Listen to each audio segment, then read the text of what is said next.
Hello, and welcome to WooStream Bringing Willamette to You. My name is Tiffany Newton, and I'm the Director of Alumni and Community Engagement here at Willamette University. Our latest session will be the last lecture with Provost Carol Long. And tonight's session will be a version of one of her favorite lectures from her career, an analysis of invisible cities per Italo Calvino. I'm excited to officially introduce you to our speaker, Provost Carol Long. Let me tell you a little bit about her if you don't already know her already, though she is one of our Willamette legends. Carol Long spent over 30 years at Willamette University as a professor of English. During that time, she also served as department chair, associate dean in the College of Liberal Arts before leaving in 2009 to work at State University of New York College at Geneseo as provost and interim president. She then returned, thank goodness, to Willamette in August of 2016 to become the inaugural provost for the university. Carol, thank you so much for joining us this evening. Thank you, Tiffany. Good evening, everybody. I know I'll get to see some of you later on, but it's always weird to talk to a bunch of people that you can't see. So, but here I am. And I think Abby is going to do the kind job of advancing slides for me since I can't make my little laptop do it. So thank you, Abby. So let's go to the first screen after this opening one. Excellent. All right. So we will start out a little bit. Well, let me tell you why I ended up with the invisible cities topic here.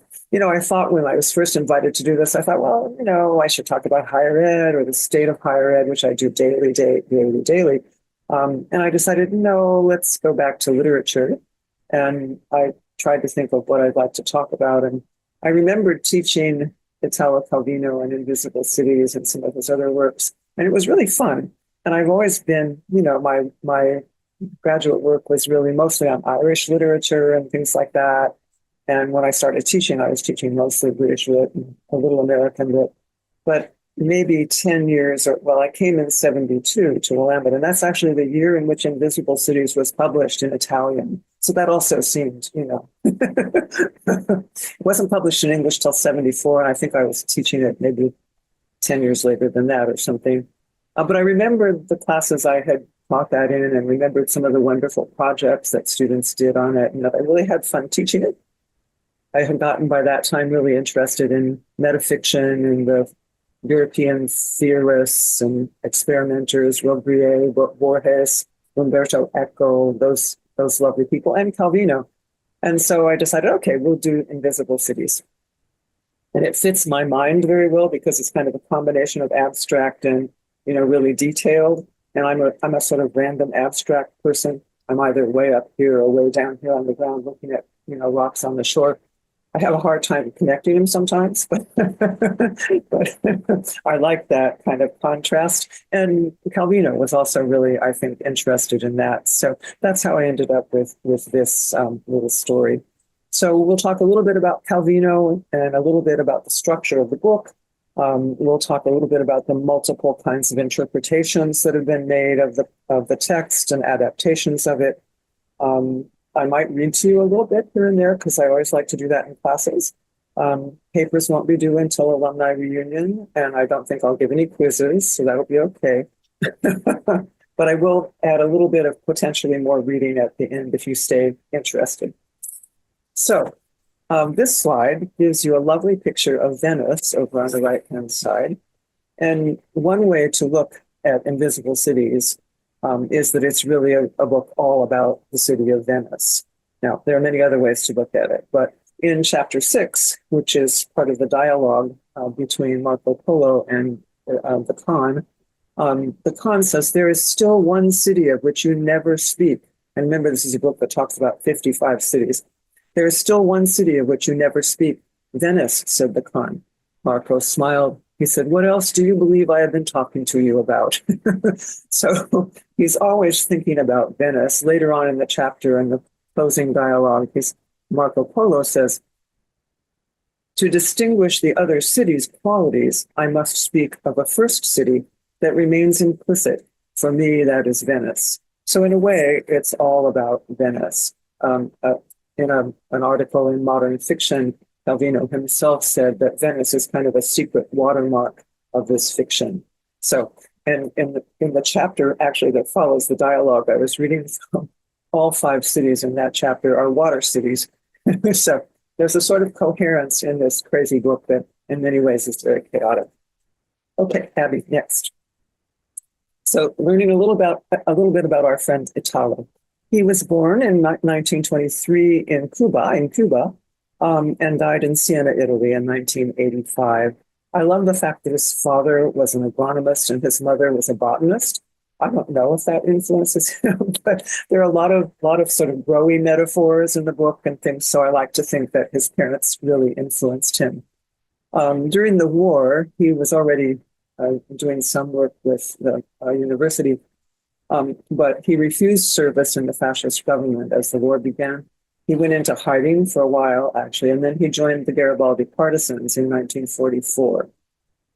After the war, he went back and got his degree in English literature from the University of Turin in 1947. He did some writing in kind of neo-realistic style. He wrote a bunch of political memos and essays and things like that. And then in 1957, he had joined the Communist Party. He dropped out of the PCI, out of the Communist Party at the time.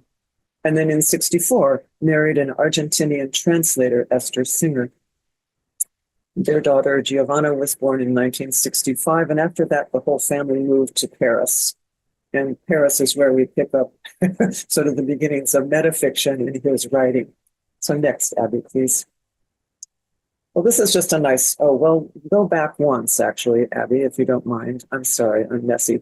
I want you to look at Italo. I mean, that high forehead and everything. And he's smiling and looking a little bit, fetching. So now let's go back to the big picture. So if you look over on the left of this picture, you can see that high forehead again. Yeah. This was taken in Bologna in 1980. It was a reunion of Ulipo, which was a literary group and club, I guess you could kind of call it.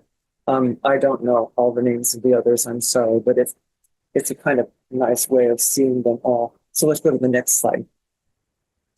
So this was Paris in the late 60s and early 1970s. You have all these crazy Europeans running around making literary theory. They probably would have found something better to do, I don't know. But structuralists, post-structuralists, semiotics, Roland Barthes is doing semiotics at the time. Semiotics is important to Calvino. Also, there's a whole theme of cities and signs, you may have noticed, in Invisible Cities.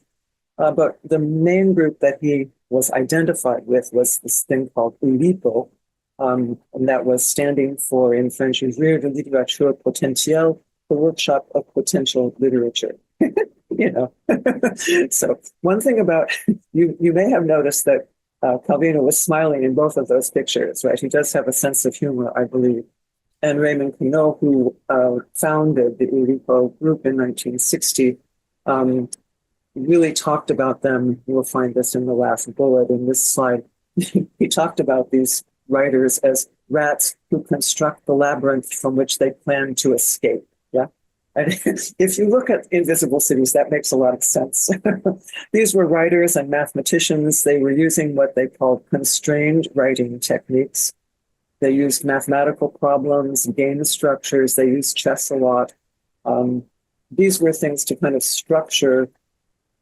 contain the writing so that you were kind of forced into invention. Yeah. So it's an interesting theory. Calvino began writing Invisible Cities in 1970. And yeah, now we can move to the next. So this is the cover of an English version, the one that I taught from. Actually, I'm not sure that it was published in 74. I think it's probably published in the 80s sometime. And the picture on this cover is a 17th century woodcut of a drawing screen. Yeah. So you can see the screen. You'd be sitting at the table looking at the scene you're trying to draw, sketching it out. It helps you formulate it and structure it. If you look on the left-hand side of this slide, you've got the design in numbers of Invisible Cities. So there are 9 chapters. Each chapter in the middle has 5 sections, but the first and the 9th chapters have 10. So there is a middle of 55. There are 27 chapters on each side, and they decline. So in the first chapter, you get, well, you can't see this. We'll talk about it later. But you have several cities of one theme. There are 11 themes, right? And you can track them through the structure. There are 5 in each theme, right? And they decline. You get them, and then you get another one. You get another one. It's great fun. So, okay, let's take the next slide. So I love, I love this. There are several ways to read this book. One way is just to read it as a published sequence, and you just kind of plow through it. I love that one of the theorists that write about this book called the grid that we were just looking at both intricate and gratuitous, right? Yeah, it's really intricate. It's nice, distracting. You read through it. It sort of maybe doesn't mean too much. So there are 55 cities, these thematic categories, 5 cities in each category, dispersed across the chapters. Each chapter, as we said, had 5 cities except the first and last. And then the city themes are introduced sequentially, and they build up and draw down in a very orderly fashion. So it's a very nice structure, but it feels, when you're reading it straight through, really disconnected. Yeah. But it's a nice way to read it. And as you look at it more and more, you find that within the chapters, there are some relationships amongst the themes. Yeah. So you can read it that way. That's probably the best way to start. Or you can read by thematic group, right? The groups: cities in memory, cities in desire, cities in signs, thin cities, trading cities. Venice is included there. Cities in eyes, cities in names, cities in the dead, cities in the sky, continuous cities. We'll talk a little more about them, and hidden cities. Cities in memory and hidden cities are the frame. If you look at those 2 themes, you begin to make a little sense, I think, out of the whole book. We'll talk about them a bit more. Sorry, let me get to where I'm actually talking and not busy. Let me give you an example of the cities in memory sequence for a minute. The cities in this group, the first one, very beginning, the very first city we meet is Diomeira. And it's a very conventional city. It has towers and clocks and all things that are familiar to you. And it's really pretty. The description is sort of like a travel writing description, right? It makes you kind of want to go and see it. But then he turns it at the end and says, well, you may enjoy the city, but then you begin to envy the person who lived here years ago and who really felt that they were happy at the time, and you envy them, right? So he turns the city for you. And this is a pattern through this first set of through this theme of stories. Isadora is a beautiful city that he's been desiring a city. He finds this, he thinks it's the city of his dreams. And then he realizes that in the dream, he had arrived at this city when he was a young man, and now he's an old man, and he has to just sit along the bench in the park with all the other old people, right? So again, they'll hand you something lovely and turn it for you. The city of Zora, I kind of love. He describes it as sorry, I skipped Zaira. Zaira is I have to read you something from this one. This one is also a really nice city, but he does something that I want to point out because he does it in a number of other places.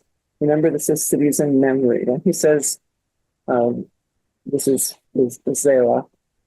He says, the city does not consist of the things I'm describing, but of relationships between the measurements of its space and the events of its past. Remember, this is a theme of cities in memory.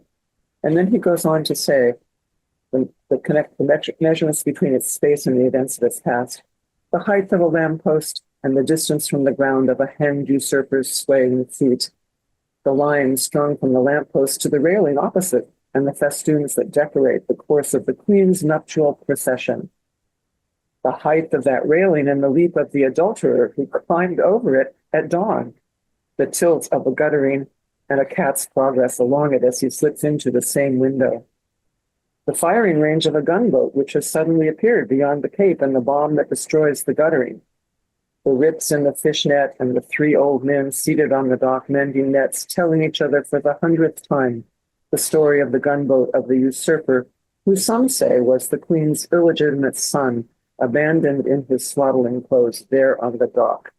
Now, I probably should have read that a little slower, but he takes all these spaces, connects them all by a narrative, yeah, which is a great dramatic story, and insets it. He insets the whole city or the whole story into the city structure. Yeah, he does that in a lot of different places in different ways.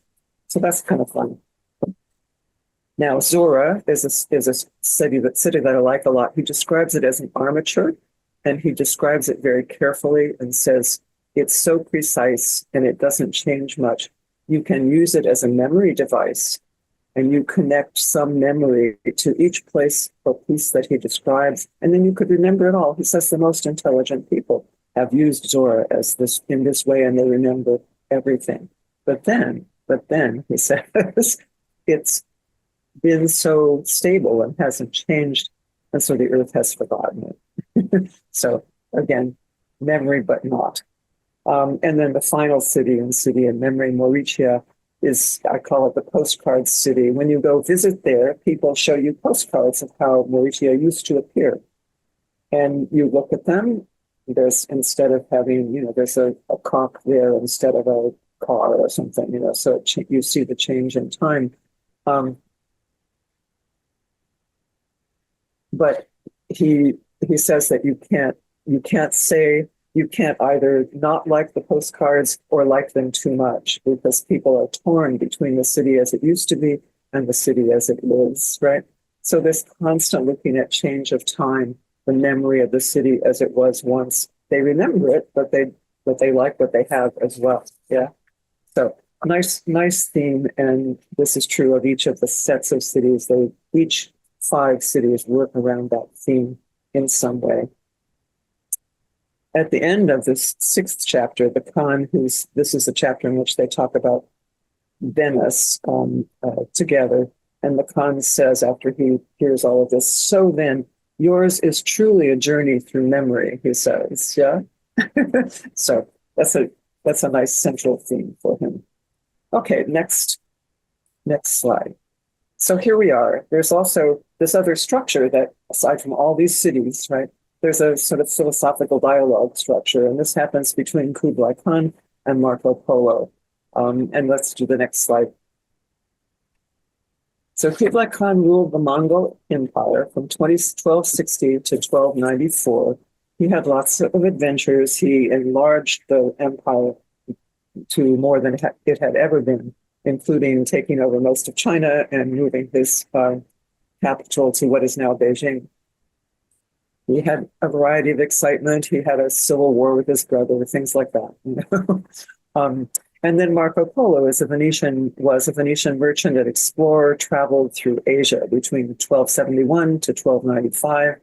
And between 1275 and 1292, he served the Khan as an ambassador and a reporter on the remote parts of the Mongol Empire.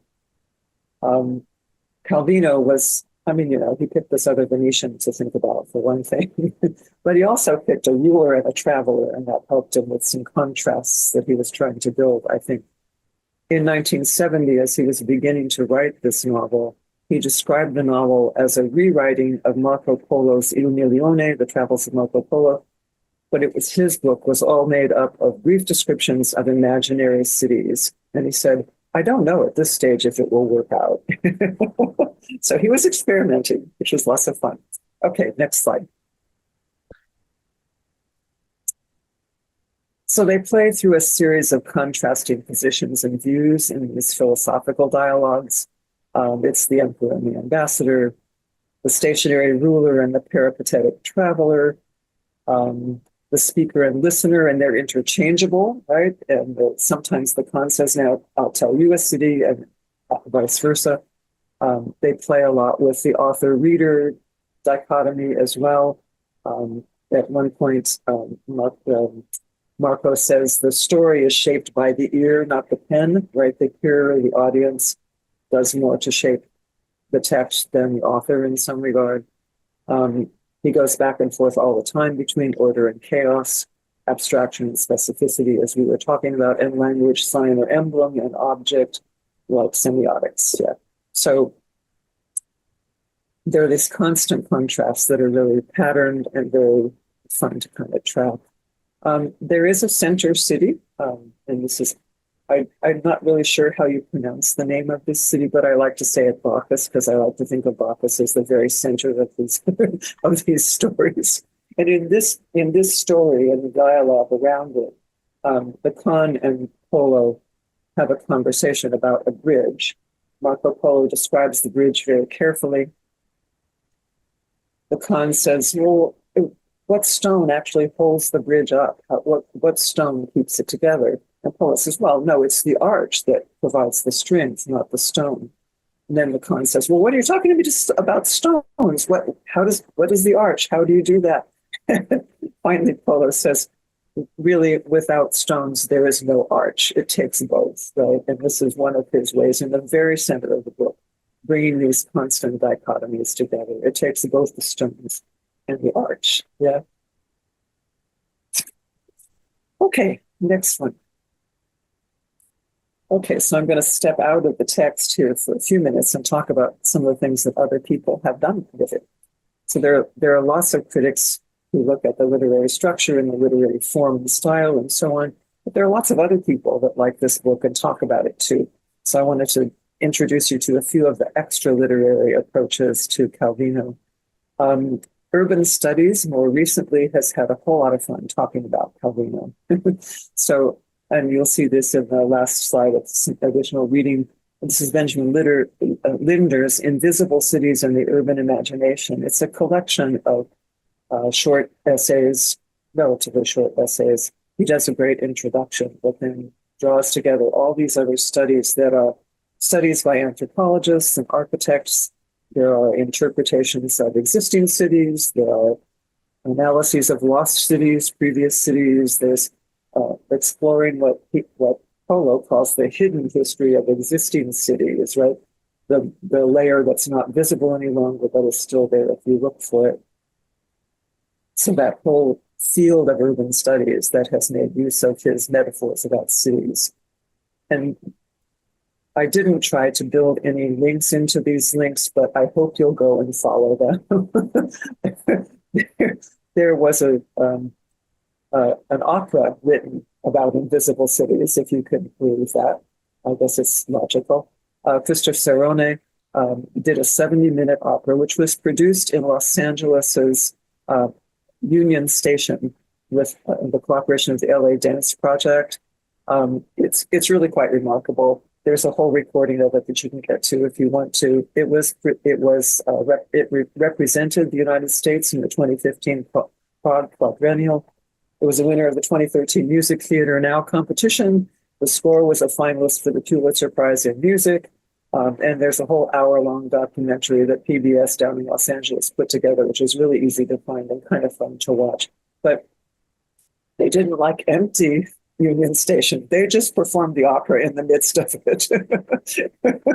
So, and the audience, right, had headphones and they could walk around at Union Station while they were listening and watching, and the performers would show up in different places. I wish I'd been there, but it sounds quite chaotic. So let's go to the next slide, Patty.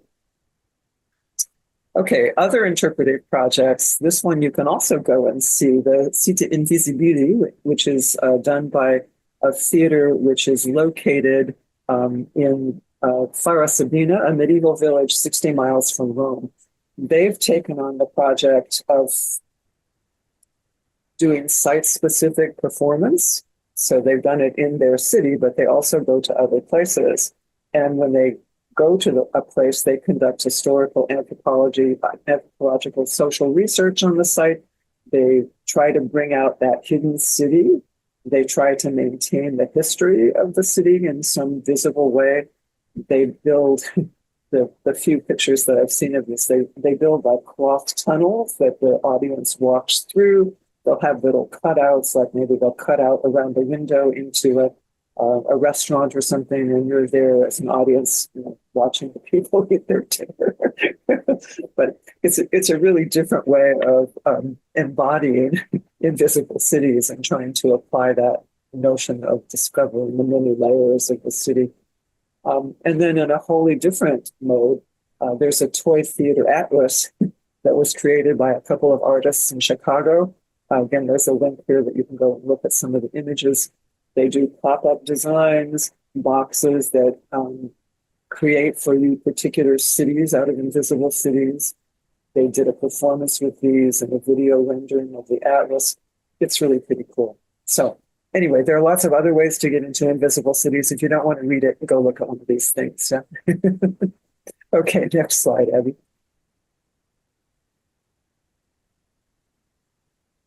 Here. Okay, let's go back to the text then for a few minutes and talk about the last chapter and the way that he brings this whole shebang home. The hidden cities theme. Now you remember that in the end of the 8th chapter, you get the first of the hidden cities. The next chapter is the 9th, and it has these 10 cities. So you get a couple of them spread out, but you have 4 hidden cities in this whole chapter. So here we have contrasting bits of city.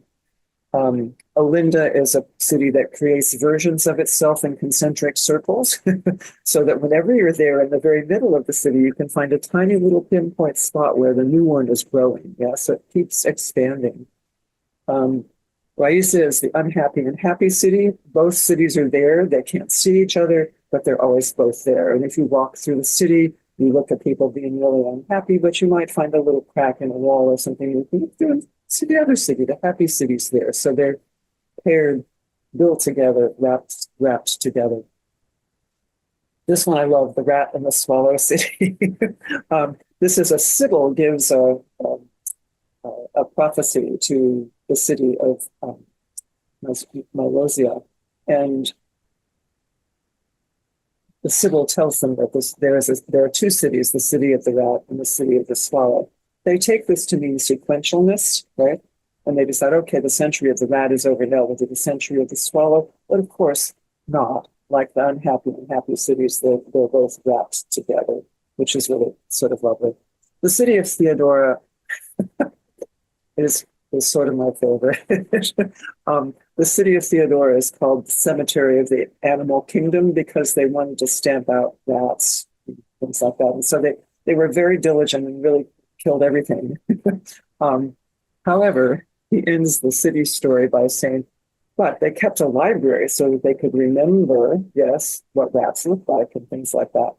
So quietly, he said, in the library, the Sphinx and the various creatures, the griffins, are resuming possession of their cities. So these, what we think of as imaginary creatures, are coming back to take the place over after this realm of the animal kingdom is gone. So it's kind of fun. And then finally, the last hidden city, Berenice, is a mix of the just and the unjust city. I like very much in this city that the just, he says, have their own way of speaking, and you can distinguish them from the unjust by the way they speak, especially by their pronunciation of commas and parentheses. I like that. I don't know how you do that. So next, how are we doing? Next slide. This is a little bit more about the city of Berenice, and this last section is a really nice landing place for the stories, I think. Marco Polo says at the end of this piece of dialogue, from my words, you will have reached the conclusion that the real Berenice is a temporal succession of different cities, alternately just and unjust. But what I wanted to warn you about is something else. All the future Berenices are already present in this instant, wrapped one within the other, confined, crammed, inextricable. So he keeps identifying dichotomies for us and pushing them right back together, which is interesting. Okay, next. Oh, I forgot to say, you got to go back one slide.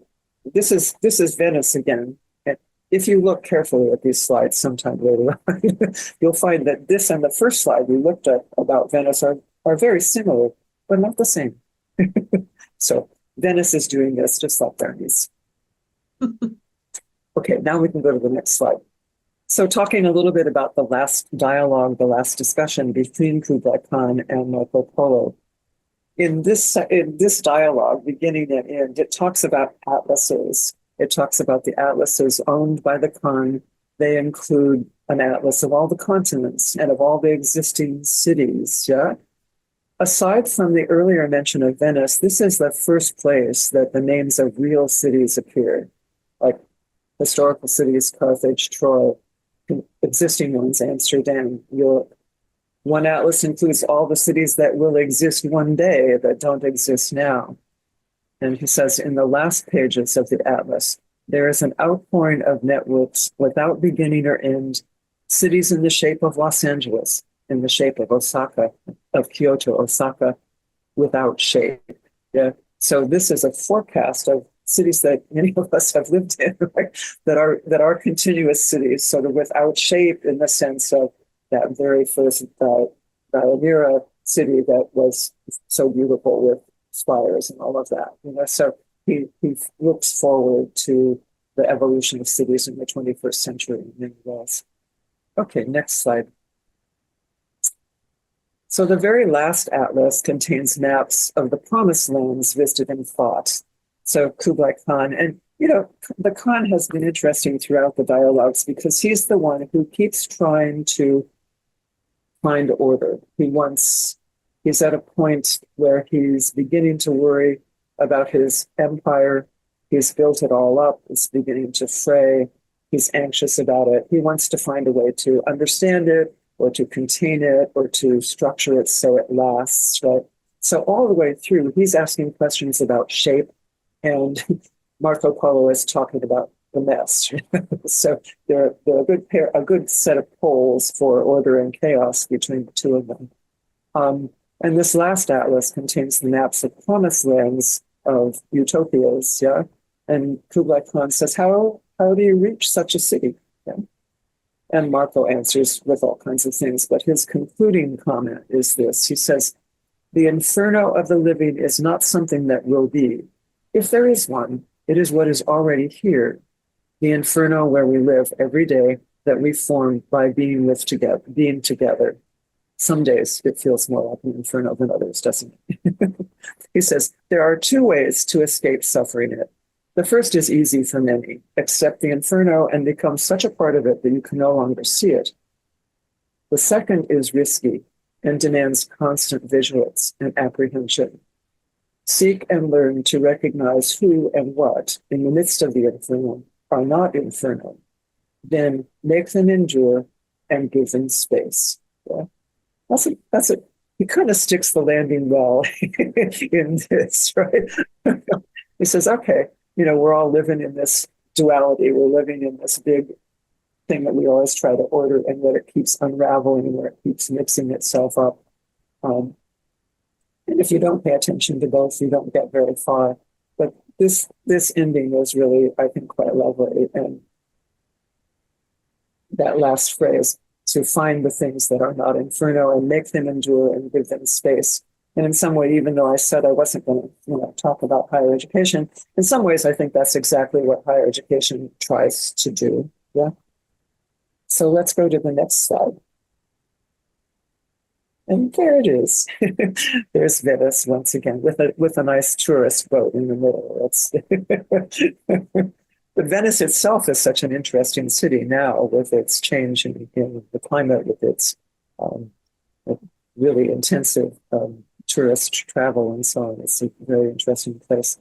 And I wanted to add one of the things that the Khan says in the midst of all of this is he turns to Polo. He says, "Tell me another city." So I wanted to leave that with you. Tell me another city. There's many more than 55, right? And one of the things that Polo does with his Calvino does with his memories of Venice is to see how Venice compares to other cities, to keep talking about cities he travels to see how they're different or how they're the same or what things are consistent. And one of my fantasies as I was trying to think about what to say in this evening was, okay, I'll go stand on the balcony over on the Hatfield Library and use Willamette as the city and try and describe it like Marco Polo, like Calvino has some of these stories with Marco Polo. I didn't do that, but I charge you to do that with one of your cities and to see how you would do it. That very central city that I try to call Bacchus in the stories it's the city of stilts. When you walk into the city, it's invisible. You don't see the city because the city lives up here on the stilts, and all you see are the stilts. he says he's not sure whether the people living in the city really hate what's down below or really love it and think like they just want to preserve it as is, or if they're just up there, treating it very gently and not wanting to hurt it and looking at it all the time. So if you put yourself in a high place and look at one of your favorite cities, see what you think. So I like that phrase, tell me another city. Okay, the last slide next is really just to give you a little bit of further reading if you're not bored yet. If you want to read something else of Calvino, I'd suggest If on a Winter's Night a Traveler, which is really a lovely book that was published in 79, 81 in English. This is the next is the Linder volume that I mentioned earlier, Invisible Cities and the Urban Imagination. It's got some really lovely selections in it, and one of the essays by Sophia Sara, The Void Not Filled with Words, really talks just about the role of Venice in Invisible Cities, so it's kind of nice. And then the last one that I listed is Joel Towers' essay, not in this Linder volume, but in the International Social Research International Quarterly. And I like it because it has my favorite phrase, make them into it and give them space, and talks about how that sense of contrast between the inferno and what's not the inferno works out through the stories. Okay, there we are. I almost came in on time. That was wonderful. And I know we have some questions coming in, and we'll get to those in a moment. And of course, all of these lovely stories have been coming in of your former students and how they themselves are literature teachers and professors and engaging with things. It seems like he was such an author for play almost, or to really dig into things and to almost like clay, to put them together, to tear them apart, to try all kinds of different things, and then hopefully to make you understand your own critical awareness and cultivate it as you consider your lived reality in specific context. Absolutely. Yeah, absolutely. No, I think his real interest is to get you thinking about how your brain works, right? And how memory works for you, and how what you see affects you and how you affect the world. He's really looking at how we function as human beings all the time. Well, and I love that you also pulled up, have everyone think about Willamette or what campus was like, or a spot on the building. Of course, someone was like, Woo City would include ducks. So I had to share that immediately because we always are on baby duck watch when it gets into spring. But I could imagine for, the 80 or so folks that are online with us, their imagination or what they would pull together for their Woo experience, their Willamette experience would be completely different from others. And yet there would probably be different themes, from suffering finals to enjoying cookies at the bistro or whatever. Yeah, it'd be lovely to look at all those 80 different versions. Yeah. Yeah, that would be so great. So one of the lovely questions we have that comes in, Dr. Long, you still have that same joy in making connections and expressing insights as you did when I took your English major senior seminar class in the fall of 1989. Samuel Beckett and Malone dies, and the unnameable. How do you keep your joy? I don't know. I think I was just born a native optimist. But, I think there's a little bit in Calvino even that shows how you keep that. He suggests maintaining your, the current words don't really, I was going to say your critical perspective, but it's not really critical. Maintaining your separateness from the surroundings to the degree, not to push it away, but just so that you're conscious of it, yeah, and can see it. That I've been thinking about this since our world is changing so quickly right now, that it stops me we have geese on our, right now it's the week of geese on our bill stream. And I like watching them, right? So when I'm really annoyed at something, I'll go stare out my window and watch the geese march, and you watch them. Okay, the dog comes in and jumps in the water, and they're all very stately and marching the other way from the dog. Just watching the world, if it's a flower or if it's a person, or someone stops to let you into a line of traffic. All those little moments where it's not inferno, right, make me really happy. And I try to concentrate on those more than I concentrate on the rest of it. That is making space. That is holding and making space in a wonderful way. And this is kind of a continuation. Another person asked, given the duality you referenced, they immediately flash on today's political world. What guidance, if any, are revealed in the comparisons of the just and unjust cities? What can we learn about living with dualities, at least for the next 4 years? And conflict and different things will continue, unfortunately. Yeah, that's a really important one. A question I'm sure I can't answer entirely, but I've always been interested in dichotomous thinking, but actually, when I was thinking about this, I went and looked up the phrase dichotomous thinking. This dichotomous thinking is really thinking as there's two separable worlds, right? And one is black and white, one is just and unjust. I don't know. There are lots of different ways to play the dichotomies. But I think the thing that Calvino does is to keep pushing us back in putting those together. And if you look at things like the conversation project that's taking place on our campus now with some faculty and student leadership, just insisting that, yeah, I know you disagree and you want to see the person you disagree with as an enemy in some way, but that doesn't really get us anywhere. So you have to set them down together and try and figure out what's creating the tension between those points of view, and to try and find a path through the middle. We're in a world right now where the middle is very hard. The middle bar pathway is very hard to find, and it's hard to stay up on. If you think about a balance bar, it's very hard to stand there because there's pressure from one side or another. So I think not giving in to that kind of hatred that emerges from seeing the one who disagrees with you as an enemy, trying to find any commonality you can, even if it's very small, and respecting the person, even if you disagree deeply with them. And that's not easy. That's not an easy line to walk, but ultimately it gets you somewhere. And it's an active practice and intentionality. Yeah. It really is something that you call yourself to do and hold yourself into keeping that space. Yeah. Another and also just taking care of yourself.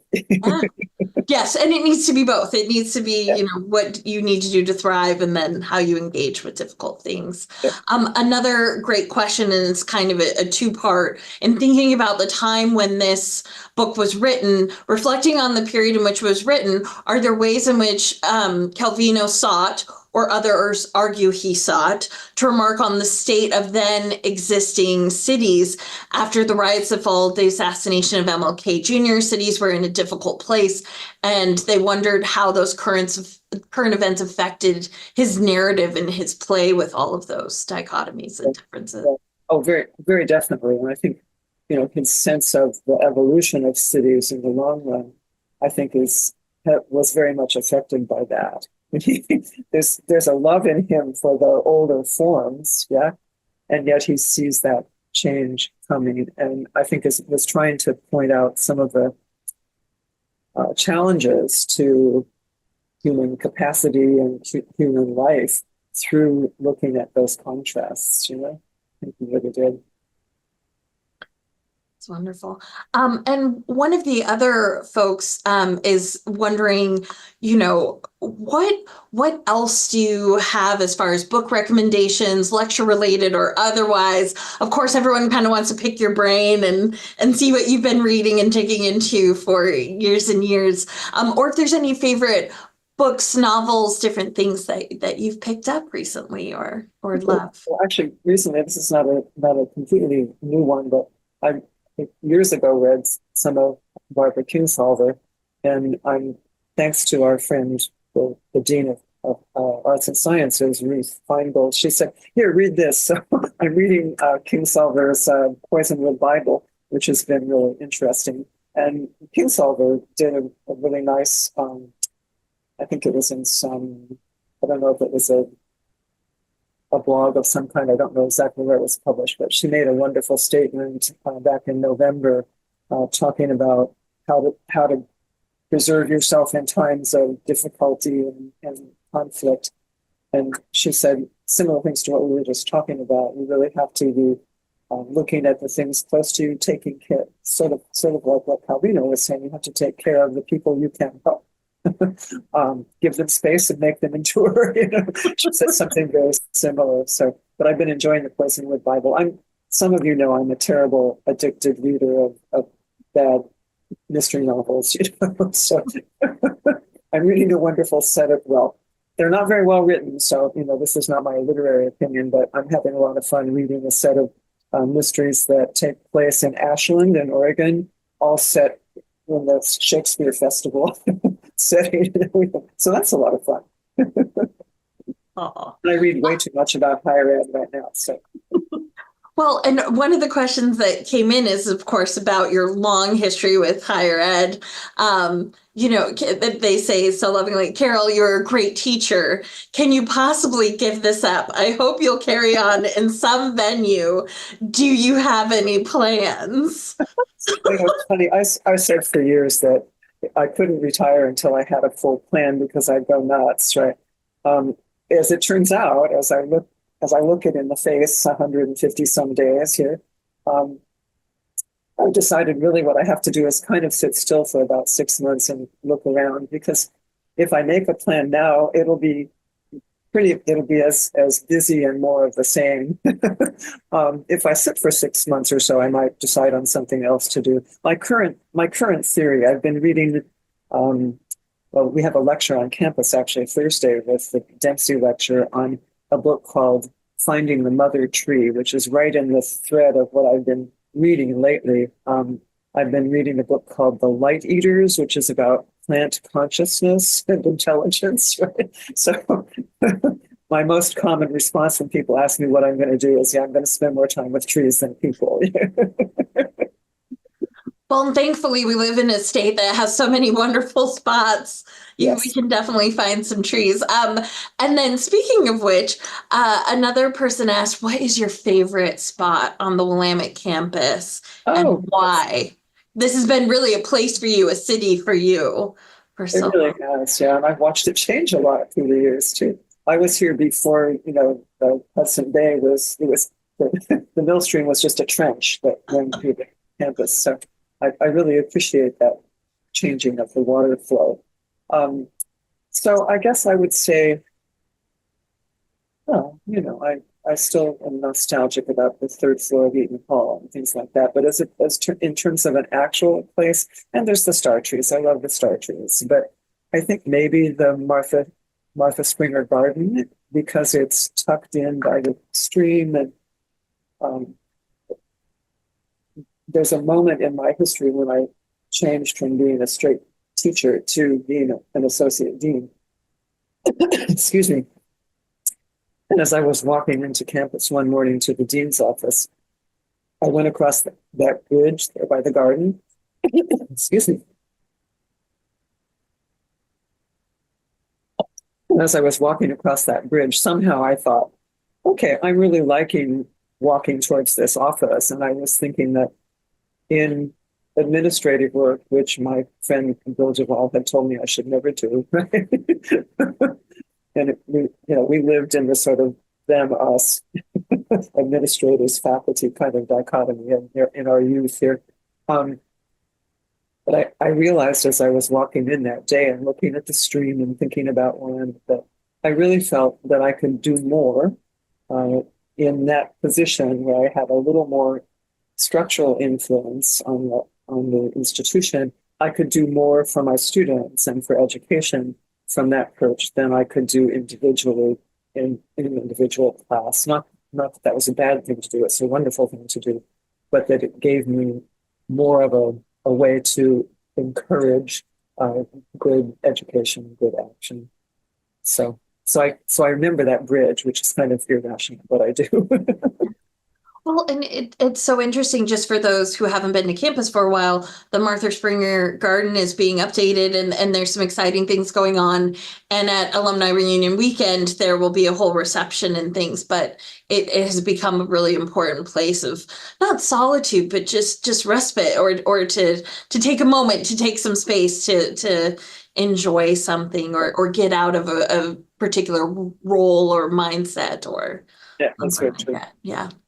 There's so many contemplative places on campus, and I know we've, just to summarize some of the thank you notes we've gotten, and we'll pass along to you. We've had folks who are architects and urban designers, teachers. Someone just talked with a daughter or a child who's an opera singer and was familiar with the opera you mentioned, and so there's all this connection and things that repeat in our lives. And I know we're about to go into the social. We're about to be able to chat amongst each other in that community and hold space in a different way. Are there any final thoughts or things that you want to share when thinking about Invisible Cities or the lecture or our brief chat so far? Well, I think, now I'll fall into my current mainstay in higher education. I think I'll turn 80 this summer. Right? So I look back over, I was born right at the end of the Second World War. And I think through much of my life, for 50, for 5 or 6 decades, there was a real stable underpinning of assumption. And not that everything was perfect and good, blah, but there was a set of assumptions you could kind of count on most of the time. Yeah. I feel that that's not true right now, and that there's been, and it's for many reasons, it's for reasons of evolution of information age, the way information is shared with us, the digital world, so many things which offer so many wonderful things, but have also destabilized a lot of our assumptions about each other and about reality. And in that mess, higher education, which has been such a mainstay in my life and was so important to I'm a first generation college kid, right? And it was so important to my parents to follow education and see it as a way to improve not only yourself, but the world around you, and to help other people grow and change. So that's been just a real mainstay for me for all of my life. And I feel like the culture has changed its view of higher education. And, I'm particularly aware of it in the US. I don't think it's just the US, though. I think it's broader than that. And so I wonder where higher education is going to move over the next 10 to 20 years. I'm really interested to see, whether distance education, remote education really takes over. I'm interested to see how the organizations, the institutions themselves, evolve. Well, and I know in some of the dialogue that's come up on campus and with our last president forum, of course, there's, are you educating folks to think critically and to be mindful citizens? Are you educating them just for a profession? Or there's just so many different ways that higher education plays a part of weaving the fabric of culture and society and things, and also needs to adjust and work with stressors and whatnot. And a final question as we get into our few moments before we switch over into just chatting. Dr. Long, upon your retirement, what will you miss the most about Willamette University? Your colleagues, staff, students, parents, the beautiful stately campus, or all of the above? So they gave you an out, but all of the above, certainly. The people most incredibly, yeah. People make a place, and it's just so important to us. So I know we're just at time. I want to thank everyone for joining us this evening. Please don't go away. As I said in the email, we will do a social right after this, but thank you for joining us and participating. I want to extend my Thanks to Provost Carol Long. Of course, she's always wonderful to talk with and to share her hard-earned knowledge of just being a voracious reader and someone who wants to dive into all kinds of things and play with them and get others to engage in those thought practices with her. We hope you found this a little bit reminiscent, maybe of your time in a classroom, no matter how long ago that might have been. And we look forward to seeing you again online sometime soon. Take care, stay warm. And with that, we wish you all a good night and hope to see you on the Zoom.